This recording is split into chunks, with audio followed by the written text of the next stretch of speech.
Baby Driver. Chapter 1, Eastern Texas, 1934. Lily peeked out the bathroom window and saw that nothing had changed. Her mother, Rose, wedding band hidden in her purse, was still flirting with the filling station attendant, while her grandmother Miriam paced circles around the pale yellow Dodge sedan with the Chihuahua at her heels. One day, Miriam's jitteriness would give them all away. Lily was sure of it. One day, they'd all get arrested because Miriam couldn't just flat out pretend. Edgar was nowhere to be seen. Lily picked at the sole remaining chip of white paint that clung to the windowsill. Times were hard and paint was dear.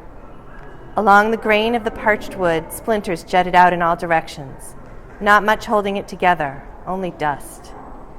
Silt hung thick in the air, still and suspended, filtering the light from the bathroom's bare bulb and turning it a flat grayish brown, while in the corner the toilet with the broken tank pump kept on hissing, loud and accusing.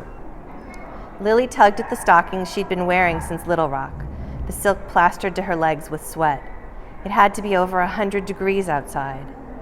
Respectable Jewish girls don't go showing their naked legs to the entire world, she heard Miriam's accent in her head, an uneven hybrid of Britain and Brooklyn. It was followed, as always, by Rose's slightly nasal retort. It has nothing to do with religion, Mother.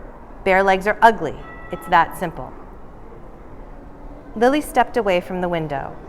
Her bobbed black hair pressed flat into her cheekbone from under the floppy cloth hat that made her whole head itch with sweat. She'd never hear the end of it from her mother if she removed the hat, though, even here. Because you never know who might catch a glimpse of you, where or when, to what effect, as if appearances alone would be enough to save them. She leaned over the brown-rimmed sink and splashed the rust-colored water onto her skin, savoring the cool wetness of it as it dribbled down her cheeks and the length of her neck and onto the lace collar of her blouse. She was leaning closer for another precious splash when a flash of light caught her eye, the glint of a syringe, lying in the crease where the floor met the wall. Uncle Edgar was getting sloppy again. Before she could realize that she had actually done it, Lily had picked up the syringe and was wiping it clean with the frayed rag by the sink. Her hand trembled. In all this time, she had never actually touched one herself.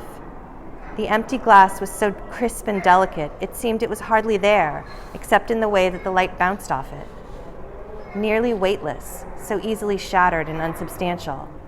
And yet, the very act of making sure that there was enough heroin for Edgar to keep it filled had come to consume her whole life. June 23rd, 1933. That was the date it all began. A little over a year ago. 2 weeks after Lily's high school graduation, 10 days after she'd turned 16. She passed the New York driving exam in the late morning, and by early afternoon, Miriam had appointed her the family driver.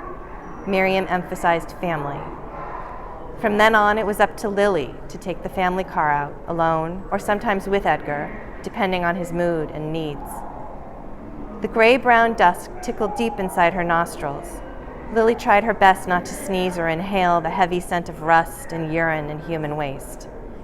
And she asked herself, again, whether prison would smell like this.